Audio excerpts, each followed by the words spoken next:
নমস্কার, আমি বিনয় শাস্ত্রী। আশা করি ঈশ্বরের কৃপায় আপনারা ভালোই আছেন। আজকে আমার ভিডিওর আলোচ্য বিষয় 27টি নক্ষত্রের মধ্যে পুনর্বসু নক্ষত্র নিয়ে আলোচনা।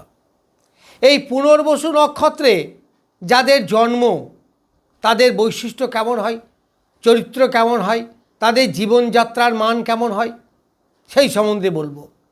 শুধু জন্ম নক্ষত্র নয়, এই পুনর্বসু নক্ষত্রে যদি আপনার দুই একটি গ্রহ থাকে, সে যে গ্রহই থাক, এই ফলগুলো যেগুলো বলছি অনেকাংশে মিলবে। এইবার আপনার গ্রহের বলবত্তা, আপনার জন্মছক সেখানে কিছুটা ডিফার করবেই। তো যাই হোক, আমি আজকে বলবো পুনর্বসু নক্ষত্রে জীবনযাত্রা। তাহলে পুনর্বসু নক্ষত্রের অধিপতি দেবগুরু বৃহস্পতি, এটা আপনারা জানেন। এই পুনর্বসু যে চারটে পদ, প্রত্যেকটা নক্ষত্রে তো চারটে পদ বা চরণ যাই বলুন, এই তিনটি চরণ আছে বায়ু রাশিতে। কোথায়? মিথুনে। আর একটি চরণ কর্কটে আছে। তাহলে অধিকাংশ বায়ু রাশিতে বা মিথুন রাশিতে। আমি চরণের ফলটা শেষে বলবো। প্রথমে পুনর্বসু শব্দের অর্থ কী? পুনর্বসুর অধিপতি তো বললাম দেবগুরু বৃহস্পতি। পুনর্বসু শব্দের অর্থ হচ্ছে পুনরায় আরম্ভ করা বা পুনরায় বসবাস করা বা পুনরায় স্থাপন করা। অর্থাৎ যে কাজ আগে করেছিলেন, মাঝে বন্ধ হয়ে গেছে, আবার শুরু করা, এটাই হচ্ছে পুনর্বসু শব্দের অর্থ। এটা একটি সাত্ত্বিক নক্ষত্র, এর মধ্যে তামসিক গুণ বিন্দু মাত্র নেই। কারণ দেবগুরু বৃহস্পতি, দেখেই বুঝতে পারছেন অত্যাধিক সৎ মানসিকতা যার। এরা ভীষণ আনন্দপ্রিয়, দয়া, মায়া, ক্ষমা করা, এই গুণগুলো দেখবেন আপনাদের মধ্যে থাকবে। আপনার জন্ম নক্ষত্রই হোক, আর যদি দুই একটা গ্রহ এই নক্ষত্রতে থেকে থাকে তাহলে এইগুলো সব মিলবে। যদি কোনো গ্রহই আপনার পুনর্বসু নক্ষত্রে না থাকে তাহলে এইগুলো মিলবে না। এখানে দেবতা অদিতি, তার সন্তান হচ্ছে দেবরাজ ইন্দ্র। ফলে এদের মধ্যে সাত্ত্বিক গুণ হলেও আভিজাত্য কিন্তু থাকে, একটু উচ্চমানের চালচলন। কিন্তু এদের দোষ হচ্ছে একটু ইনসিকিউরিটিতে ভোগে। To be or not to be, to do or not to do, কি করি কি না করি, কি হবে কি না হবে, যা পেয়েছি তা আবার হারিয়ে যাবে না তো, এই রকম একটা ভয়, ভীতি, অনিশ্চয়তা আপনাদের মধ্যে কাজ করে। বিশেষ করে যারা ব্যবসা বাণিজ্য এই সমস্ত করেন, এদের মধ্যে দেখবেন লক্ষ্য করে এদের একটা ছেলেবি ভাব থাকে, একটু বাচ্চা বাচ্চা গলার টোন। এরা অনেকেই দেখবেন বড় হলেও চকলেট খেতে ভালোবাসে। আবার দেখে মেয়েরা একটু পুতুল খেলা বা বাচ্চাদের নিয়ে খেলতে এরা খুব পছন্দ করে। এই পুনর্বসু মাঝখানে ধরুন কোনো একটা চাকরি করতেন, ছেড়ে দিয়েছেন, আবার চাকরি পাবেন, বা কোনো ব্যবসা করতে করতে ছেড়ে দিয়েছেন, সেই ব্যবসা আবার পাবেন। এদের গৃহ পরিবর্তন খুব হয়। এদের নিজে গৃহ হয়, অবশ্যই হয়, এবং সেটা সুন্দর শৌখিন গৃহ হয়। এদের সাজানো গোছানো পরিপাটি একটু প্রয়োজন হয়।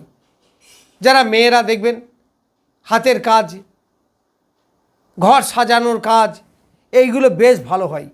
যারা শিক্ষক আছেন দেখেন খাতা দেখার সময় দেখবেন ভুলটা কোথায় আছে চট করে আপনি খুঁজে পেয়ে যাবেন। এইগুলো কিন্তু এদের বিশেষ বৈশিষ্ট্য। তবে শনি, মঙ্গল, রাহু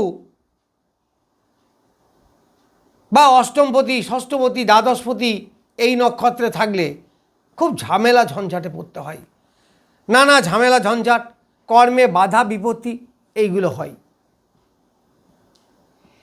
এই নক্ষত্রের প্রতীক হচ্ছে তুন, যেখানে তীর রাখা হয়। ওই যে আগেকার দিনে যুদ্ধ টুদ্ধ করতে পেছন দিকে যে তীর রাখা হতো না, একে বলা হয় তুন। আবার আর একটি প্রতীক হচ্ছে গৃহ বা অট্টালিকা। এই জাতকরা দেখবেন যেখানেই যাক বাড়ির প্রতি একটা আগ্রহদের থেকে থাকে, কখন বাড়ি যাব, কাজ শেষ হলেই তাড়াতাড়ি বাড়ি যাব। পরিবারের সকলকে নিয়ে থাকার একটা মানসিকতা আপনি জানবেন, আপনার মানসিকতাটা, আপনার জীবনযাত্রাটা কেমন হওয়া উচিত, এই গুণগুলো কি আপনার মধ্যে আছে? কমেন্ট বক্সে লিখবেন। এইবার বাড়ি পরিবর্তনের কথা তো বললাম। আপনাদের মধ্যে একটা দ্বিমুখিতা দেখা যায়, দুটো বাড়ি হতে পারে। একটা চাকরি করতে করতে চাকরি ছেড়ে দেওয়া, আবার অন্য চাকরিতে আসা, বা চাকরি ছেড়ে দিয়ে ব্যবসা করা, বা কোনো ব্যবসা করছিলেন করতে করতে চাকরি পেয়ে গেছেন, চাকরিতে চলে যাওয়া। এইগুলো আপনারা এই নক্ষত্রের মধ্যে দেখতে পাবেন। আবার 7 নক্ষত্রে যে গ্রহটা থাকবে সেই গ্রহ নির্দেশিত সমস্ত ফলই আপনি পাবেন। ধরা যাক আপনার পঞ্চমপতি এই 7 নক্ষত্রে আছে, পূর্ণবসু নক্ষত্রে, তাহলে দেখবেন আপনার প্রেম প্রীতি হয়েছে, কেটে গেছে, আবার নতুন করে শুরু হয়েছে। কোনো একটা দশমপতি হলে কোনো একটা কর্ম করছিলেন, কর্ম করতে করতে কর্মটা ছেড়ে দিয়েছেন, আবার নতুন কর্ম পেয়েছেন, বা একাধিকবার কর্ম পাওয়া, এইগুলো কিন্তু এদের হয়। যদি চতুর্থপতি থাকে তাহলে বাড়ির পরিবর্তন, এক বাড়ি থেকে আরেক বাড়ি যাওয়া, একটা বাড়ি এদের ভালো লাগে না, সেটা ভাড়া বাড়ি হোক আর নিজস্ব বাড়ি হোক, 2-3টে বাড়ি বা বাড়ির পরিবর্তন, এইগুলো কিন্তু দেখতে পাওয়া যায়। এর দেবতা হচ্ছে অদিতি। অদিতিকে দেবতাদের মা, অদিতি। তাহলে অদিতি মানে কি? আদিযুক্ত ইতি, অর্থাৎ আরম্ভ এবং শেষ, আবার পুনরায় আরম্ভ। এই দেবতার নাম থেকেই আমরা বুঝতে পারছি।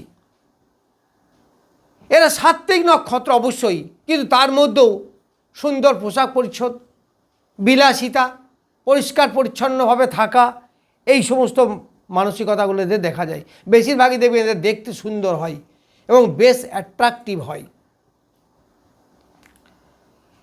এই নক্ষত্রের জাতক জাতিরা দেখবেন যাই ইনকাম করে কিছুটা সঞ্চয়ের মানসিকতা থাকে। সঞ্চয় এদের একটা বিশেষ বৈশিষ্ট্য। এরা সুন্দর বাড়ি, সুন্দর গাড়ি, একটু বিলাসিতা, বিরাট বিলাসিতা নয়, একটু বিলাসিতা, এইগুলো কিন্তু বেশ পছন্দ করে।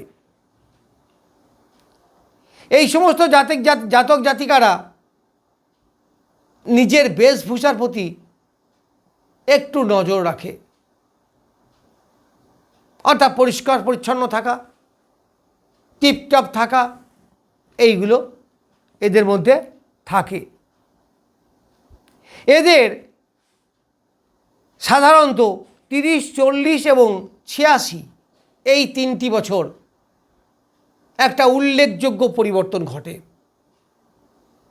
যদি আপনার ছকে বৃহস্পতির অবস্থান ভালো হয় তাহলে অবশ্যই উন্নতিমূলক হবে। আর যদি বৃহস্পতি নানাভাবে পীড়িত হয় তাহলে কোনো আঘাত, কোনো দুর্ঘটনা বা ডিমোশন, এইগুলো লক্ষ্য করা যাবে। সেটা আপনার ছক না দেখলে বলা যাবে না। এই বৃহস্পতির 4টে চরণ আমি আগেই বলেছি। তাহলে 3টে চরণ আছে মিথুন রাশিতে। তাহলে এই মিথুন রাশির 3টি চরণের মধ্যে প্রথম চরণে যাদের জন্ম, বা প্রথম চরণে যদি গ্রহটা আপনার থাকে, সে যে গ্রহটাই থাকবে, সেখানে দেখবেন সেই কেন্দ্রিক একটু রাগ, জেদ, হঠকারিতা, স্বাধীনভাবে চলার একটা টেন্ডেন্সি। ধরা যাক দশমপতি আপনার আছে, তাহলে কর্মে দেখবেন স্বাধীনতা, প্রেমে দেখবেন একটু রাগ, জেদ, হঠকারিতা, নিজের স্বাধীনভাবে চলা, অপরের কথা না নেওয়া, এই সমস্ত বৈশিষ্ট্যগুলো দেখা যাবে। যদি দ্বিতীয় চরণে জন্ম হয় তাহলে একটা চরণ মানে 3 ডিগ্রি 20 মিনিট, তাহলে একটা নক্ষত্র থাকে 13 ডিগ্রি 20 মিনিট, 4টে চরণ। দ্বিতীয় চরণে যদি কারো জন্ম হয় সে দেখবেন একটু বিলাসী হবে,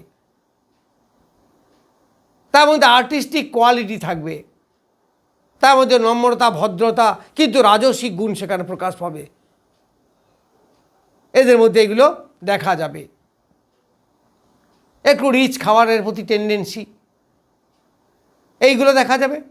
তারপরে তৃতীয় পদে যদি কারো জন্ম হয় বা তৃতীয় চরণে যদি জন্ম হয়, তারা দেখবেন ছটফুটে, একটু বালকত্ব ভাব, একটু কমন সেন্সের অভাব, একটু চঞ্চল, খেলাধুলো করতে পছন্দ, পড়াশুনো বাদ দিয়ে খেলাধুলো, মোবাইলে অ্যাডিকশন এইগুলো দেখা যাবে।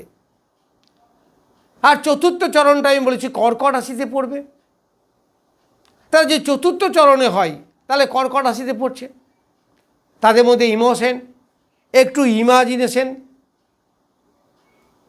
একটু হালকা সেন্টিমেন্টাল, তুচ্ছ কারণে দেখবে সেন্টিমেন্টাল লেগে যাওয়া, একটু ছোটোখাটো জিনিসকে নিয়ে ঝগড়াঝাটি ইত্যাদি করা, এই সমস্ত মানসিকতার দেখা যাবে। তাহলে পুনর্বসু নক্ষত্র সম্বন্ধে মোটামুটি বললাম, তার 4টে চরণের অবস্থান, তাদের ফলাফল সম্বন্ধে বললাম। নমস্কার, আজ এই পর্যন্তই।